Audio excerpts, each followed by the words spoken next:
simbora. Boa noite a todos. E aí, pessoal? Mais uma vez aqui reunidos. Hoje a gente vai concluir o tema de lei penal no tempo, né? Conforme a gente tinha combinado desde a segunda-feira. Como vocês sabem, na verdade, a gente deu uma estudada sobre as teorias do tempo do crime.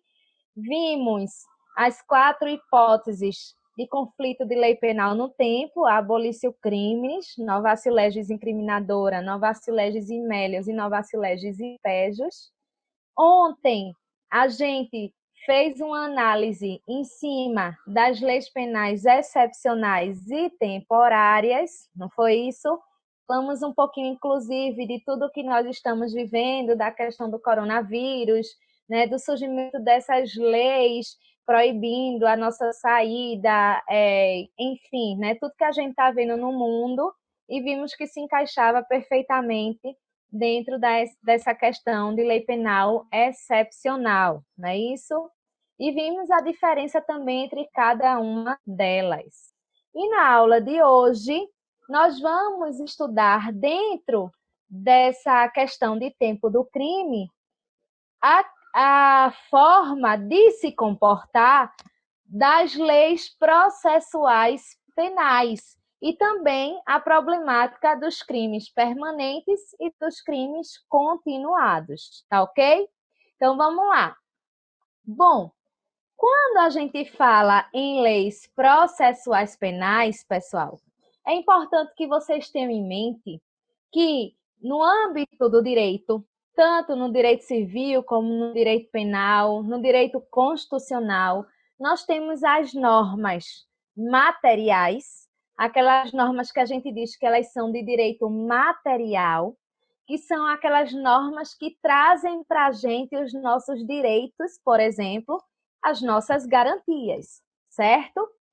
No direito penal, a gente tem essas normas materiais, só que não vai ser trazendo os nossos direitos e as nossas garantias. A gente tem essas normas trazendo as nossas garantias, os nossos princípios e também a previsão dos crimes e a previsão das penas. Então, essa legislação que traz previsão de crime, previsão de pena, previsão dos princípios que nos resguardam, não é, diante da soberania que a gente tem no nosso Estado, as normas de normas de direito material. No caso aqui, direito penal material. A seu turno, quando a gente se reporta ao processo penal, ou seja, aquelas normas que dizem respeito ao processo, que tratam do devido processo legal, de como, por exemplo, a gente deve ter todo o curso de uma relação processual, prazo para que o réu seja intimado, tá certo? Ou vamos assim dizer, citado daquela denúncia que foi feita contra ele, marcação de audiência, oitiva de testemunhas, normalmente na ordem de acusação, depois de defesa, período de alegações finais, prazo para essas alegações finais, que é a última das últimas coisas que a gente tem dentro de um processo penal. A questão, por exemplo, de uma sentença, o que é que uma sentença deve ter, o que é que uma sentença não deve ter. Então, assim, todas essas regrinhas que tratam do processo em si, a gente diz que são normas de direito processual, e é o processo penal, o tão conhecido processo penal nosso, tá? E por que que eu trouxe essa introdução para vocês a respeito dessa distinção entre as normas de direito penal material e as normas de direito penal processual? Porque nós estudamos desde então, desde a segunda-feira, que a gente traz isso para vocês aqui, que quando nós falamos em lei penal no tempo, a lei penal é irretroativa, salvo para beneficiar o réu. É isso que a gente tem visto conforme o artigo 5º, inciso 40 da nossa, desculpem, Constituição Federal. Então, pessoal, quando a gente traz essa questão da irretroatividade da lei penal, quando a gente fala que essa lei penal é irretroativa, mas que ela pode retroagir se por um acaso nós estivermos diante de uma lei penal que seja mais benéfica para o réu, a gente entra em um contraponto, tá certo? Em uma das situações de exceção, quando a gente pensa, por exemplo, na questão das leis processuais penais. Vocês devem estar se perguntando, né? Por quê? Que exceção é essa? Ou como que vai se dar a aplicação da lei penal no tempo quando se trata de lei processual penal? Bom, dentro do processo penal, nós também fazemos um estudo do tempo dentro do processo penal. E o que eu tenho para dizer para vocês é o seguinte: como no processo penal nós cuidamos de regras processuais, observem, nós não estamos lidando com crimes e não estamos lidando com penas, nós estamos lidando no processo penal com as regras do processo. Então, não tem essa história da norma que é mais severa ou da norma que é mais benéfica. No processo penal, a gente não tem esse tipo de aplicação, a gente não tem esse tipo de discussão. Ah, se a norma for mais severa, só se aplica dali em diante e é irretroativa. Ah, se a norma é mais benéfica, ela pode retroagir e atingir fatos passados. No processo penal, a gente não tem margem para discutir esse tipo de coisa que a gente vem discutindo dentro do direito penal desde essa segunda-feira. Por que isso? Mais uma vez, repito, estamos falando em prazos processuais, estamos falando em regras, em, vamos assim dizer, ordem de preferência, de ouvida de testemunhas, em diligências que precisam ser realizadas para comprovar, né, se o réu realmente praticou o fato ou não. Mas nós não estamos lidando com crimes e nem com penas. Então, quando se trata de processo penal, a legislação que surgir enquanto o processo estiver em curso, ou seja, enquanto a pessoa estiver respondendo por esse processo, é respondendo, tá, pessoal? Não é depois que ela já deixou de responder. Enquanto ela estiver respondendo a esse processo, enquanto ela estiver lá, tá certo? Sendo obrigada a comparecer aos atos processuais, qualquer lei que surgir no decorrer desse período, ela vai se aplicar de imediato. Por mais que você ache ou por mais que você entenda que porventura essa lei ela seja mais severa. Porque, mais uma vez repito, que no âmbito do processo penal, a gente não tem margem para discutir, tá certo, a questão da lei ser mais benéfica ou mais severa. Lei processual penal, que surge com um processo em curso, com um processo em andamento, ela se aplica de imediato. Vou dar um exemplo para vocês de uma situação que aconteceu no nosso país, que com certeza vocês vão lembrar bem desse fato, que foi o caso da morte daquela garotinha, né, Isabela Nardoni, a filha dos Nardones, né? Vocês presenciaram não, mas assim, assistiram aos programas de televisão, foi um crime bárbaro que comoveu toda uma sociedade. O que é que acontece? Os Nardones, eles estavam respondendo ao processo pela morte, né, de Isabela. No decorrer desse período, quando o processo estava em andamento, o processo estava em curso, surgiu uma legislação de natureza processual penal, porque isso diz respeito ao processo penal, onde essa legislação determinou a revogação do que nós conhecíamos por protesto por novo júri. O que é isso? Protesto por novo júri, tá, pessoal? Bom, antes desse fato de Isabela Nardoni, né, antigamente, Quando uma pessoa era condenada por um crime doloso contra a vida perante um tribunal do júri, e por um acaso essa pena dela chegava aos 30 anos ou mais de prisão, essa pessoa que tinha sofrido essa condenação, ela tinha o direito de protestar por novo júri. Era um direito assegurado a ela, tá, pessoal?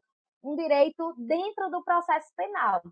Então, o que era que acontecia? Se o advogado desta pessoa dissesse assim, protesto por novo júri, porque a pena superou os 30 anos, o magistrado, presidente do júri, tá certo? E o tribunal, se fosse o caso, eles eram obrigados a desfazer aquele tribunal do júri e eram obrigados a remarcar um novo júri, porque era um direito que era assegurado a qualquer réu que tivesse sido apenado acima dos 30 anos, né? Na verdade, de 30 anos para cima. Então, era isso que existia, protesto por novo júri. Quando os Nardones eles começaram a responder ao processo pela morte da criança da Isabela Nardoni, surgiu um projeto de lei e que posteriormente esse projeto de lei se tornou lei, onde se revogou do nosso Código de Processo Penal esse protesto por novo júri. Ou seja, o protesto por novo júri deixou de existir no nosso ordenamento jurídico. Algum tempo depois, semanas, houve o julgamento dos Nardones. E os Nardones foram condenados com penas altíssimas, né, pela morte da garotinha. E aí, consequentemente, o advogado deles pediu protesto por novo júri. E o que é que o magistrado, presidente do tribunal do júri, disse? Olha, o protesto por novo júri deixou de existir. A legislação que revogou o protesto por novo júri, ela já está em vigor e ela se aplica a este processo. Então, vocês não têm mais direito ao protesto por novo júri. Eles, inconformados, recorreram ao tribunal e no tribunal eles argumentaram o seguinte: eles argumentaram que estavam diante de uma legislação que era mais severa, porque o protesto por novo júri deixou de existir, então era uma lei que trazia prejuízo para os réus e, consequentemente, essa lei era irretroativa e não deveria se aplicar ao processo penal deles, ao processo em que eles estavam respondendo.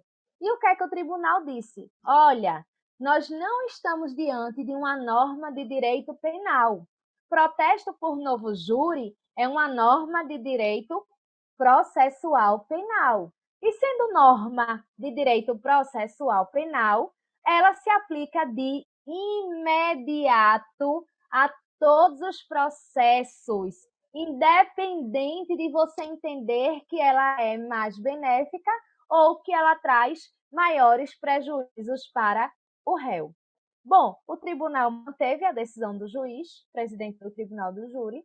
Os Nardones não tiveram direito ao protesto por novo júri, né? Tanto que não se teve mais novo júri e eles foram, né, condenados e estão aí até hoje respondendo a esse processo pela morte da garotinha Isabela.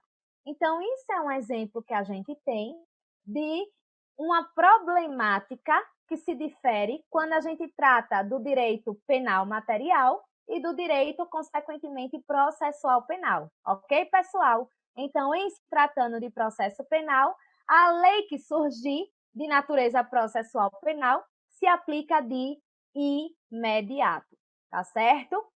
Bom, seguindo ainda com o nosso conteúdo de lei penal no tempo, a gente não pode se esquecer de falar um pouco da problemática que a gente tem dos crimes permanentes e dos crimes continuados. Que problemática é essa? Vejam só, os crimes permanentes, a gente sabe que são aqueles delitos cuja consumação ela se protrai no tempo, ou seja, a consumação ela se prolonga no tempo. O sequestro é um exemplo de crime permanente. Enquanto a vítima estiver em poder dos sequestradores, a gente vai considerar que o crime ele continua acontecendo. E tanto é assim, pessoal, a prova disso, de que a gente tem que considerar que a consumação se prolonga no tempo, é que a qualquer momento, enquanto a vítima estiver em poder dos sequestradores, nós temos hipótese para a prisão em flagrante delito. Observem que o flagrante ele não se dá apenas no momento em que a vítima ela é arrebatada daquele lugar. Enquanto perdurar, não é, o sequestro, para todas as questões que a gente está estudando, a gente vai considerar que tudo é momento de flagrante. Tanto que as autoridades policiais, elas estão autorizadas a invadirem o cativeiro, por exemplo, a qualquer hora do dia, porque nós sabemos que quando a gente fala, não é? Aquela questão de que a casa é asilo inviolável do indivíduo, ninguém nela podendo penetrar sem o seu consentimento, mas a gente tem as exceções, salvo em caso de flagrante delito, não é isso? Para prestar socorro, situações de emergência, ou durante o dia, por ordem escrita e fundamentada de autoridade judiciária competente, não é isso? Bom, quando se trata de flagrante delito, não existe essa história de ser dia ou ser noite. Qualquer hora pode ser momento para que haja a prisão em flagrante. E no caso dos crimes que são caracterizados ou classificados como crimes permanentes, qualquer momento em que nós tivermos a ocorrência do delito é hipótese para que nós tenhamos o flagrante delito, tá? Então, o que é que acontece? Vamos supor que a pessoa praticou um crime de sequestro, ou então esteja praticando o crime de quadrilha ou bando, tá? Quadrilha ou bando também é um crime permanente, ok? Enquanto a quadrilha ou bando, que hoje já não é mais quadrilha ou bando, desculpe, é associação criminosa, né, com base no artigo 288 do nosso Código Penal, enquanto essa associação criminosa ela estiver existindo, é momento de flagrante. É hipótese onde o crime está se protraindo no tempo, a consumação se prolongando no tempo. Então, o que é que acontece? Quando se trata de crimes permanentes, pessoal, a lei que surgir no decorrer dessa consumação se prolongando no tempo, ela também se aplica de imediato.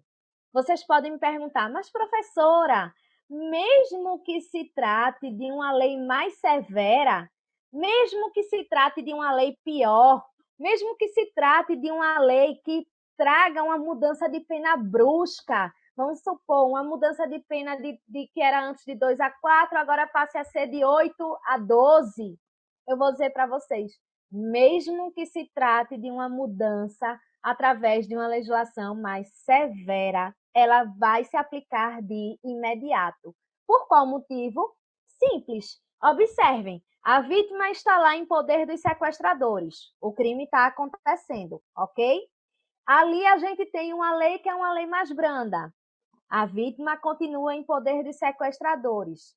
Surge no nosso ordenamento jurídico uma lei que prevê para o sequestro uma pena bem mais elevada. A vítima continua em poder dos sequestradores mesmo depois dessa lei ter surgido. Então, o que é que vai acontecer, pessoal? A gente vai considerar que essa legislação que surgiu, mesmo que se trate de lei mais severa, ela vai se aplicar de imediato ao caso concreto. Por quê? Porque a legislação surgiu e, consequentemente, o que é que aconteceu? O crime ele continuou se prolongando no tempo, ok? E a outra problemática que eu também trago para vocês é a questão dos crimes continuados. O que são os crimes continuados? A gente diz que os crimes continuados são aqueles crimes que são praticados por um mesmo agente, normalmente é o mesmo agente, tem que ser o mesmo agente, onde ele pratica crimes de mesma espécie e onde esses crimes eles estão interligados entre si, em razão de quê? Em razão de mesmo modus operandi, ou seja, a mesma forma de agir, em razão de tempo, em razão de lugar, tá certo? Um exemplo aqui que eu posso dar para vocês de crime continuado foi a questão do maníaco do parque. Não sei se vocês lembram desse caso lá em São Paulo. O que era que o maníaco do parque fazia? Ele sempre ia para aquele parque, naquele horário, ele ficava observando as vítimas que estavam fazendo exercícios, correndo, caminhando. Ele se aproximava dessas vítimas, ameaçava as vítimas, levava as vítimas para um local ermo, um local deserto. Lá ele estuprava essas vítimas, ele matava, ele esquartejava e depois ele enterrava os corpos. Observem, era uma sequência de fatos. Mas sempre aquele maníaco do parque retornava ao parque, observava as suas vítimas e sempre praticava o mesmo fato em razão de mesmo tempo, de mesmo lugar, mesmo modus operandi, mesma forma de agir. Então, pessoal, nós temos aí um exemplo de crime continuado. Uma pessoa que sonega tributos. Todo ano, a gente tem que pagar, por exemplo, se for o caso, ou o pagamento da isenção, mas a gente tem que fazer a declaração do imposto de renda.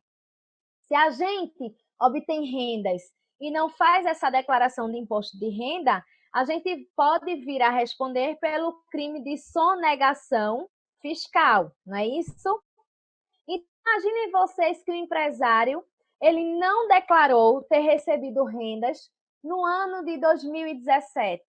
Também não declarou ter recebido renda no ano de 2018. Então, ele declarou ter recebido uma renda a menor, tá certo?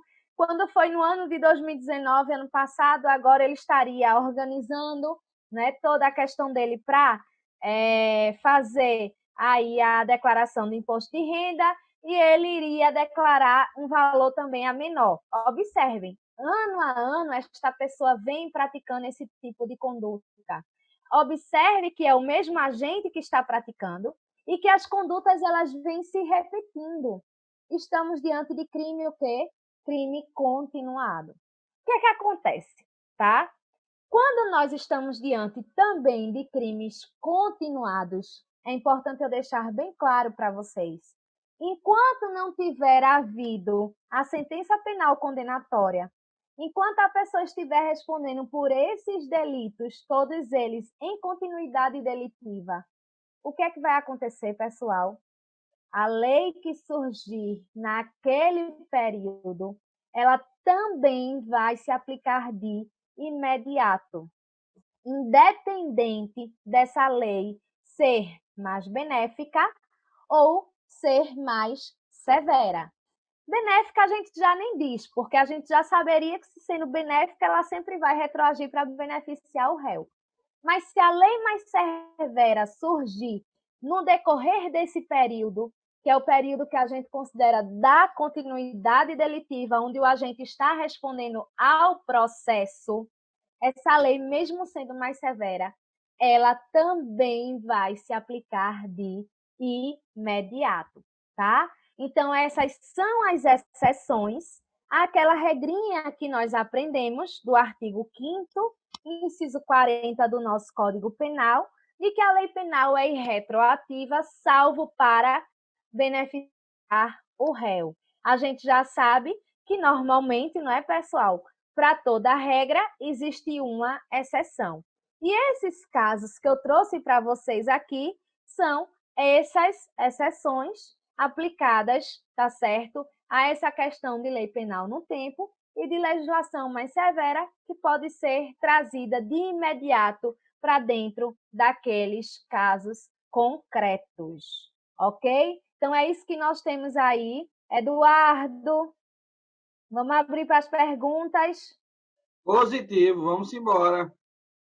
Vamos lá, gente. Vamos lá, Walter. Deixa eu pegar aqui as perguntas. Vamos lá, gente. Perguntas. Bora, Walter. Oxente. Ó, professor. A gente sabe que a lei penal ela volta em Bonaparte, certo?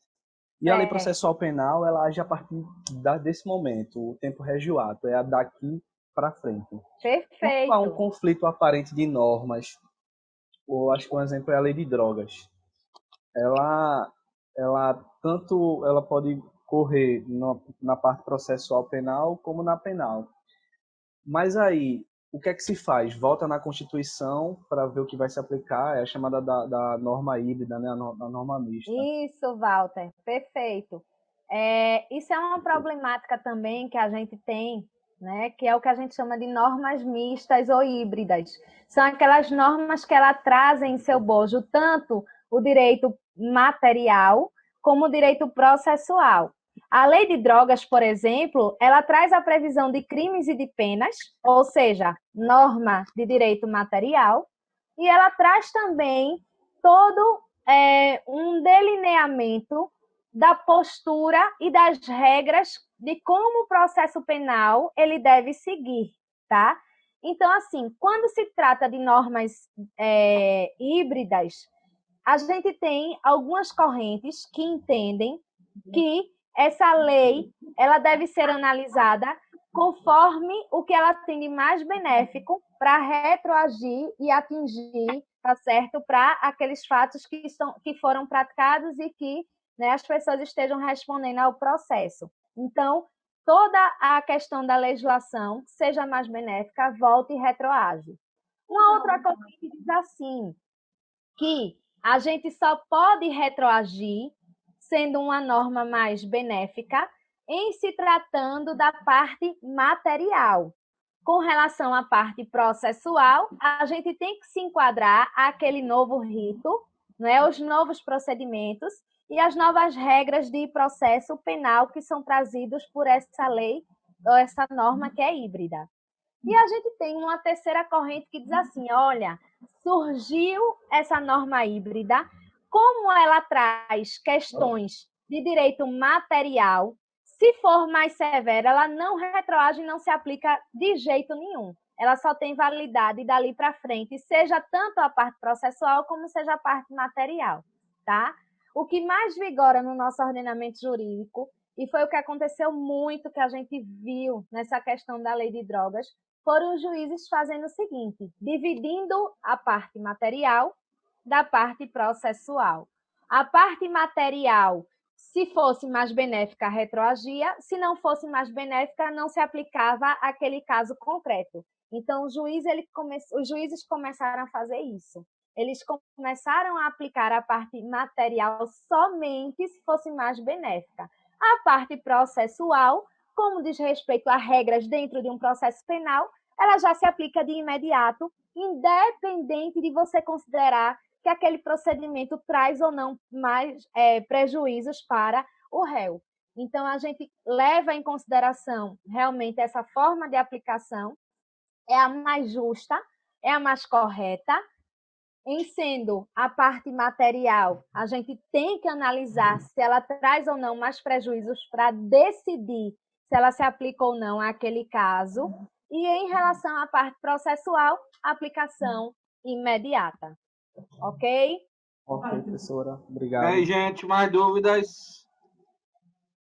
Não. E aí, Tranquilos? alguém mais?